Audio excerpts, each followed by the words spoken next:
Time and Temp brought to you by Boniface Hires, warranty forever. Thank you. Celebrations around the world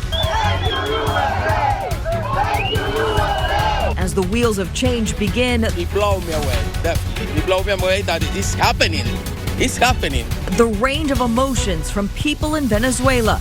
Somber. Right now, it just feels like everybody's just kind of drained. To those here in Central Florida. Today is an important day, of course, but I'm not still celebrating nothing. From the ousted leader's future here in the U.S. to what comes next in Venezuela. We want a better future for Venezuela. Who steps in to take the lead to who some Florida lawmakers want to see take control. She has dedicated her life for the cause of freedom. She's been fighting that regime, and she has wide popular support within Venezuela. Local, live, late breaking. WESH 2 News starts now. Developing tonight, the fallout after the capture of Venezuelan President Nicolás Maduro. This is a live look tonight at the White House. While flying from southern Florida back to Washington, D.C., President Trump reiterated his stance on who's running Venezuela and had a new message for the country's acting president. We're dealing with the people. We're dealing with the people that just got sworn in. And don't ask me who's in charge, because I'll give you an answer and it'll be very controversial. What does that mean? It means we're in charge. Total access. We need total access. We need access to the oil and to other things in their country that allow us to rebuild their country. This as Venezuela's acting president invited President Trump to collaborate within international law to strengthen lasting coexistence. Delcy Rodriguez adding Venezuelan people and the region deserve peace and dialogue, not war. Tonight we have team coverage on the impact of Maduro's removal. In a few moments, how Venezuelans here in Central Florida feel about their future in the United States.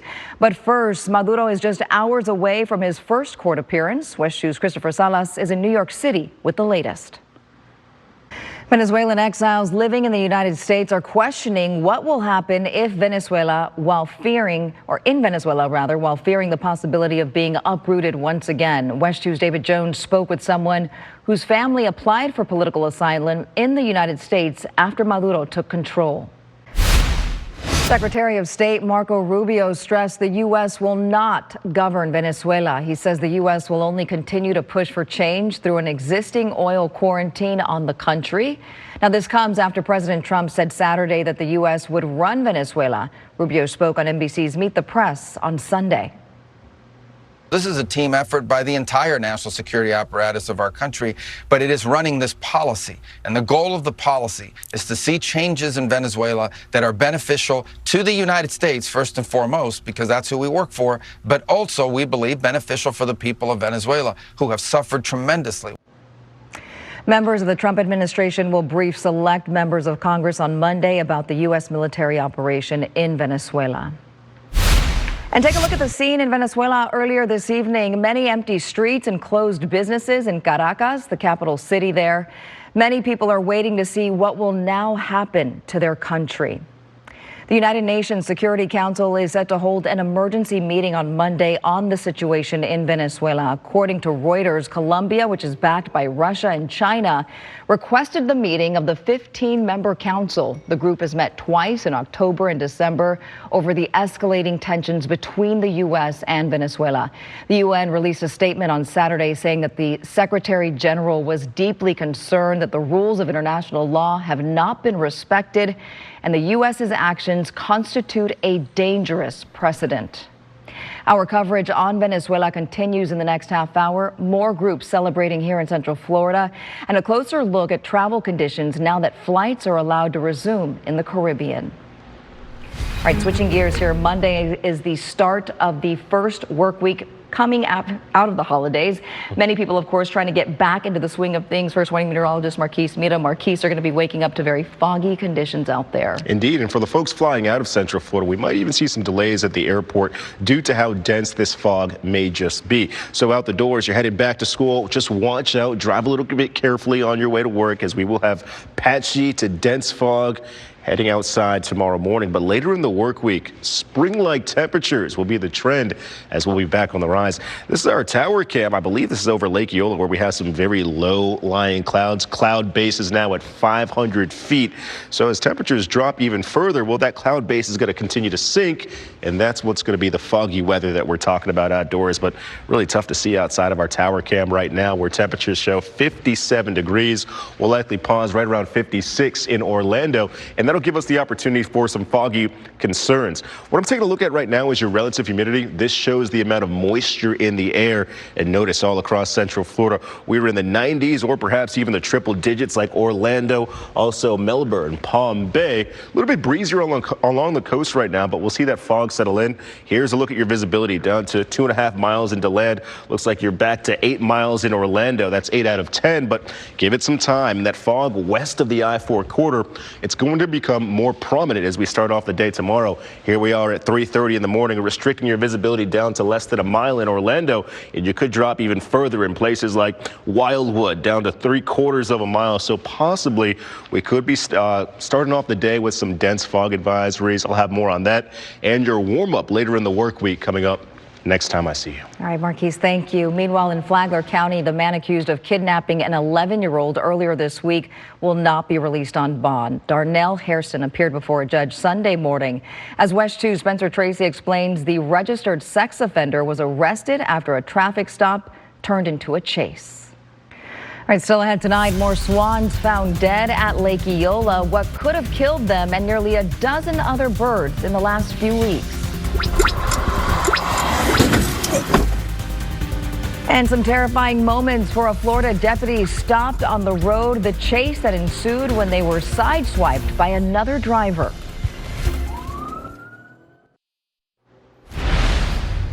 Welcome back. Tonight, we've learned more swans are dead at Lake Eola. Orlando City Commissioner Patty Sheehan confirmed 2 more swans were found dead this weekend. Right now, it's not clear exactly how those swans died, but this comes after 9 swans and 2 other birds were found dead last month. Those deaths are suspected to have been caused by a bird flu outbreak. We're still awaiting the results of necropsies confirming the causes of death. And we are well in the middle of flu season right now. The very latest data from the Florida Department of Health shows flu activity is increasing in all but Seminole County here in Central Florida. Rachel Perry with our South Florida sister station spoke with a doctor who says that there's one particular strain that's making the rounds. The Florida Department of Health data was taken before Christmas as families got back together for the holidays. Experts say that more people are getting sick from the flu. Let's talk about what is going on outside. We had a gorgeous day today, 70s. Now we're in the upper 50s, so a little cool out there tonight. Yeah, we watched a cold front swing past us this afternoon, right? So we were a little bit cloudy this afternoon, still very bearable.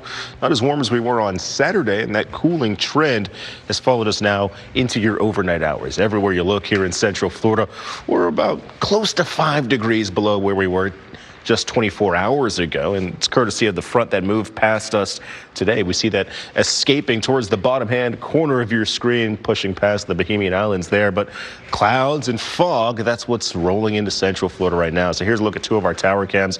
Pretty gray across Orlando International Airport. Of course, that tower cam does sit a couple hundred feet up in the sky, so your tower cam is in the clouds right now. It's of areas you see the layer of clouds off in the distance, but here's a look at Lake Eola, in which we are now beginning to watch that fog start to roll in, restricting your visibility. Temperature-wise, though, we're back in the 50s all across Central Florida, mid and upper 50s. And over the next 12 hours, where your temperature is not going to change by much, maybe dropping an extra degree.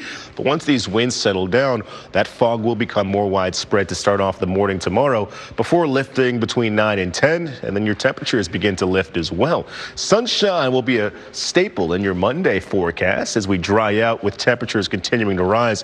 We'll bounce back to the low in the mid 70s coming up. But here's a look at that widespread fog as we start off your Monday morning, possibly bringing your visibility down to maybe half of a mile, in which we will see the chance for some dense fog advisories to start off the day tomorrow. The big factor tonight, it's going to be the winds, right? Once these drop below 5 miles per hour, that'll give the chance for the fog to begin to disperse or become a little bit more widespread. So spreading out before lifting by 9 and 10 o'clock. Sunny in the afternoon. That warming trend carries us to 77 degrees in Orlando. So a little bit warmer inside the city. Beautiful. But all across the East Coast, we are free to travel with one small caveat. Tomorrow looks like we got some snow pulling over the Great Lakes into New England tomorrow. But out west, it's rain showers that you'll be dealing with from Seattle all the way down to San Francisco, even Los Angeles. You guys can get a quick sprinkle of rain tomorrow. For us, though, as we kick off your work week with that fog lifting, high pressure sags to the south, and the further into the week we go, it's going to feel like we're getting warmer and warmer. But that comes to an abrupt halt next weekend. Yes, another cold front will be rushing in on Sunday, and that'll bring your Monday temperatures back into the 60s. The GFS model, the long range, forecasting 64 degrees next Monday. European model, 67 degrees next Monday. So that warm stretch, though, before we get there, will have us all the way back in the lower 80s Thursday, Friday, and Saturday. So a lot to look forward to, especially with the sunshine here in Central Florida. 77 for your high as we head into Tuesday, and then we have warmer weather coming your way all the way into your next weekend. All right, it's time to talk about the NFL playoffs. They are set. Jags fans right now riding high. Bucks fans not feeling so hot. Yeah, the Jaguars have won 8 straight as they get ready for the playoffs. They now know who will come to Duval in week 1 in the first round of those NFL playoffs. But like you said, Bucks fans are frustrated. I feel their pain. I'm a Ravens fan. I saw what just happened. The Bucks needed help today from the Saints. They didn't get it. We're going to break down the NFL playoff picture next in sports. Closed captioning is sponsored by Farah and Farah. WESH 2 Sports is sponsored by Mullinax Ford, Florida's largest Ford retailer. For upfront pricing and no dealer fees, shop Mullinax where car buying is simple, easy, fun. Now, WESH 2 Sports, sponsored by Mullinax Ford. We have reached the end of the NFL regular season. Hello, everybody. I'm Zach Maskovich. We now know what the playoff picture will look like. It is complete. But we did have a lot of meaningful Week 18 games today that included up north in Jacksonville, where the Jaguars could win the AFC South with a victory over the Tennessee Titans. Now we still have more sports coming up later in the show. But for now, WESH 2 News at 11 rolls on after this. Closed captioning is sponsored by Farah and Farah. Local, live, late breaking. WESH 2 News starts now. Well, Venezuela's interim leader, Delcy Rodriguez, has invited President Donald Trump to collaborate in a message issued tonight. This comes after Trump told The Atlantic that, quote, if she doesn't do what's right, she's going to pay a very big price. This is video of the president leaving his South Florida home for Washington, D.C. On Saturday, Trump announced the capture of Venezuelan President Nicolás Maduro, who is set to appear in court Monday in Manhattan. Our team coverage this half hour starts with NBC Nightly News anchor Tommy Llamas with the charges against Maduro.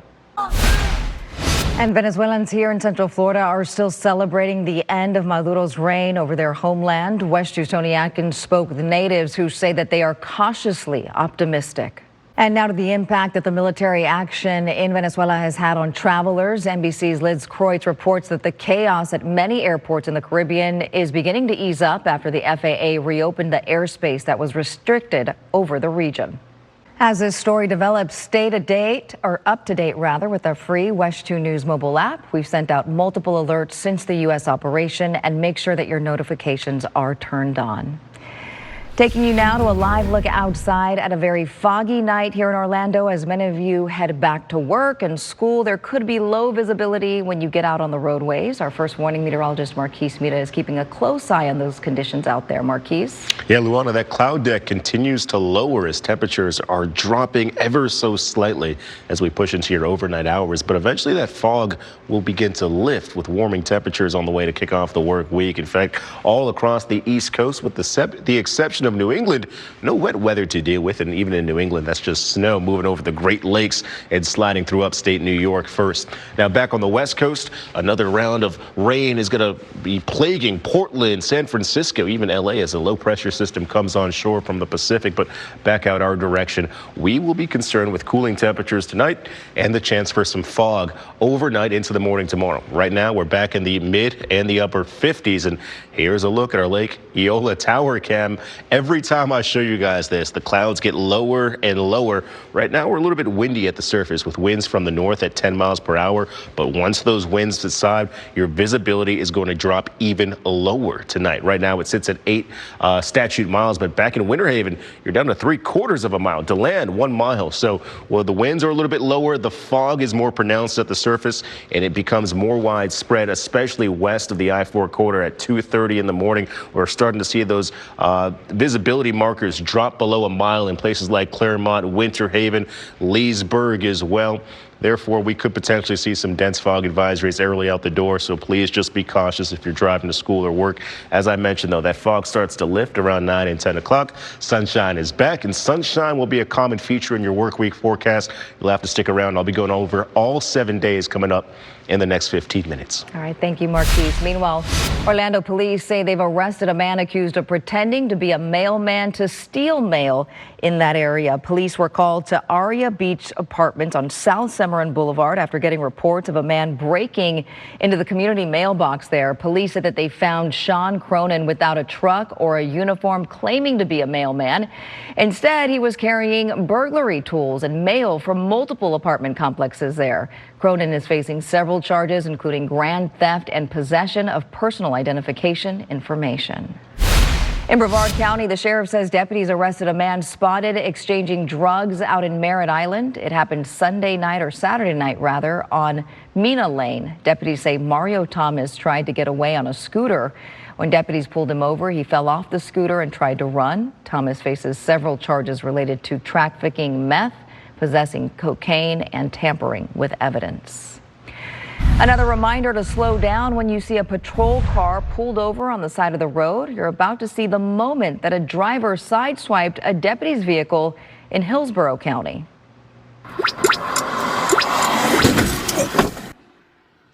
Wow, the sheriff's office says that a deputy was pulled over on the side of the road for a traffic stop just after 3 a.m. Saturday when a driver, as you just saw there, coming from behind him, hit the driver's side of the patrol vehicle. You can see right there in the dash cam video the deputy then going after that driver. The sheriff's office says the driver was charged with leaving the scene of a crash and DUI. Still ahead tonight, the next phase of a construction project set to begin on a major toll road, how it could impact your daily commute.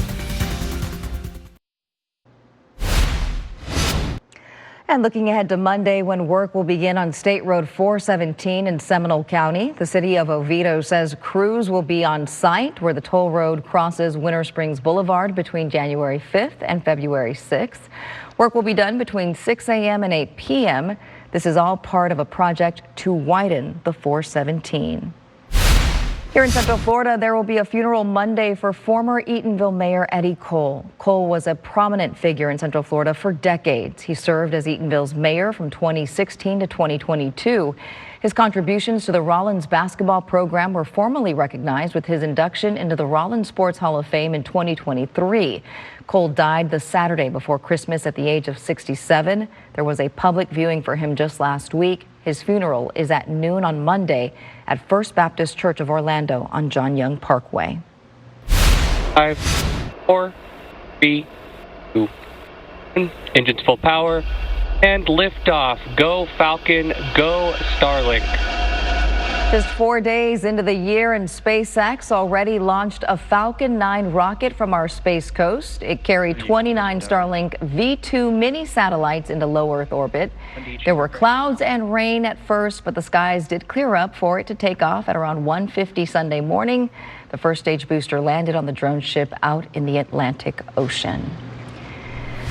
All right, let's talk about the temperatures tonight. Cooling off out there. We went from 70s now to 50s, but we can expect good weather this week. Yeah, we're not going to see too many of the 50s coming up next week as temperatures will rebound quite quickly. We watched a cold front pass us by today, but take a look at the warm-up you'll experience in Ocala, moving into the upper 70s by Wednesday, then the lower 80s Thursday and Friday. Keep this in mind, your seasonal average, that sits right around 70 degrees for this time in January, and you'll be leaps and bounds ahead of that as your work week does come to its close. Now, the reason why we were trending cooler today is all because of this cold front. You can barely see it on the bottom corner of your screen there, pushing towards the south and the east. It dropped us down a few extra degrees this afternoon, falling from the upper 70s and lower 80s on Saturday to the upper 60s and lower 70s today.